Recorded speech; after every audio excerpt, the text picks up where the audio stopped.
안녕하세요. 세종 꿈의교회 정효범 전도사입니다. 오늘도 아침 묵상을 통하여 하나님의 은혜를 경험하고 삶의 자리에서 승리하는 성도님들의 모습 되어지기를 바랍니다. 오늘 본문은 시편 74편 1절에서 11절의 말씀입니다. 본문의 말씀은 하나님이여 주께서 어찌하여 우리를 영원히 버리시나이까 라는 비통의 말씀으로 시작합니다. 이 시편의 기자는 예루살렘이 바벨론에 의하여 무너진 것에 대하여 자신의 마음을 토로하는 것입니다. 그리고 바벨론의 침략을 5절과 8절에서 이렇게 말합니다. 그들은 마치 도끼를 들어 삼림을 베는 사람 같으니이다. 이제 그들이 도끼와 철퇴로 성소의 모든 조각품을 쳐서 부수고 주의 성소를 불사르며 주의 이름이 계신 곳을 더럽혀 땅에 엎었나이다. 그들이 마음속으로 이르기를 우리가 그들을 진멸하자 하고 이 땅에 있는 하나님의 모든 회당을 불살랐나이다. 이 절망적인 사건 앞에서 시편의 기자는 마음이 무너집니다. 마치 하나님이 자신들을 버리신 것 같은 생각이 듭니다. 오늘 이 아침 묵상을 보고 계신 성도님들 중에서도 이 시편의 기자와 같은 생각이 드시는 분들이 있을 수 있습니다.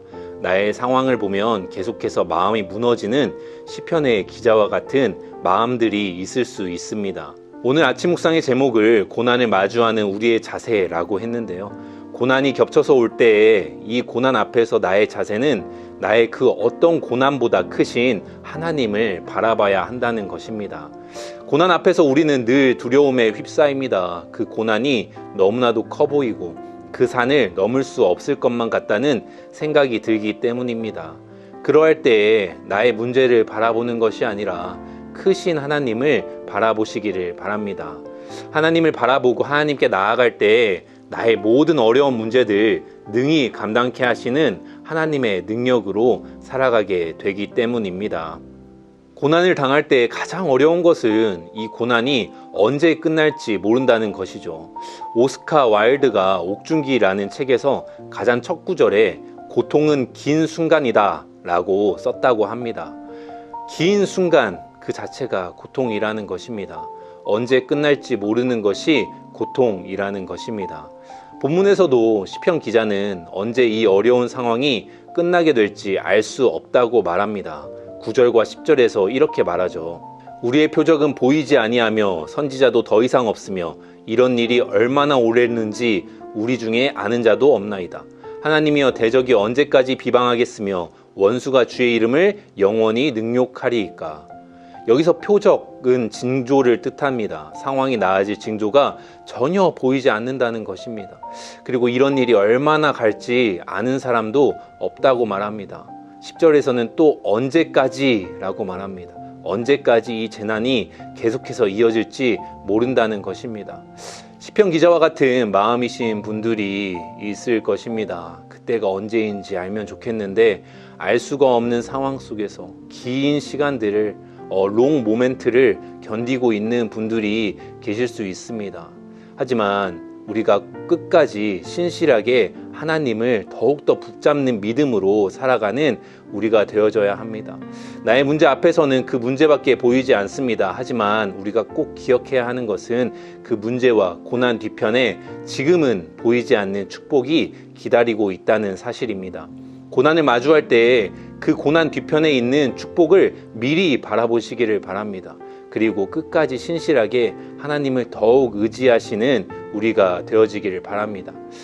행동하지 않으면 인생은 바뀌지 않는다라는 책이 있는데 이 책에서 플로렌스 체드윅이라는 한 여성의 일화가 나오더라고요. 이 여성은 프랑스와 영국을 잇는 영국 해협을 헤엄쳐서 왕복한 최초의 여성입니다.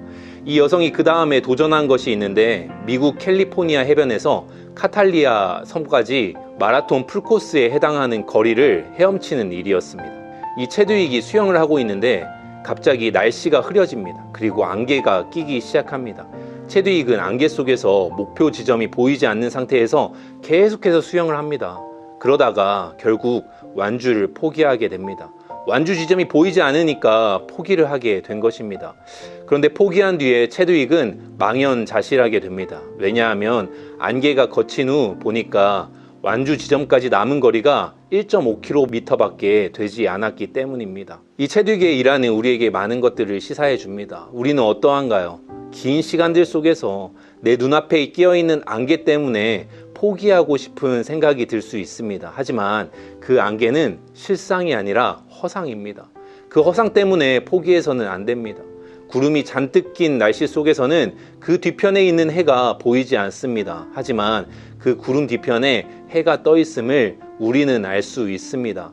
내 앞에 있는 근심과 두려움의 안개를 모두 걷어 버리시기를 바랍니다. 그리고 그 뒤편에 있는 하나님을 끝까지 신실하게 붙드시기를 바랍니다. 그리할 때 그 모든 어려움의 순간들, 긴 시간들 이겨내고 하나님께서 주시는 놀라운 축복을 누리고 경험하는 우리가 되어질 줄 믿습니다. 시편의 기자는 어려운 상황 속에서 자신의 감정을 하나님께 토로합니다. 그 감정을 하나님께 말합니다. 그러나 그것으로 끝내지 않습니다. 그 결론은 결국 능력의 하나님을 붙드는 것으로 결론 냅니다. 오늘 본문 11절에서 그 결론을 이렇게 내는 것을 볼 수 있습니다. 주의 품에서 손을 빼내시어 그들을 멸하소서. 시편 기자는 하나님의 손을 의지하는 것입니다. 하나님은 우리의 손을 놓으신 적이 없습니다. 고난을 마주하고 있는 성도님들이 있다면 하나님의 능력의 손을 더욱더 붙잡으시기를 바랍니다. 그저 나의 시간이 long moment가 되는 것이 아니라 long moment with 지저스가 되시기를 바랍니다.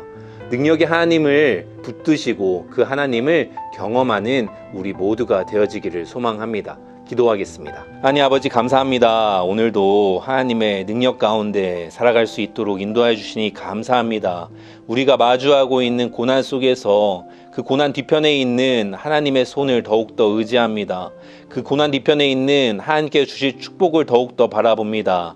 우리가 지금 나에게 당하는 이 고난 바라보는 것이 아니라 더욱 크신 하나님을 바라보고 그 하나님의 능력을 경험하며 살아가는 나의 삶이 되어질 수 있도록 주님께 축복하여 주시고 함께하여 주시옵소서. 감사드리며 예수 그리스도 이름 받들어 기도드렸습니다. 아멘.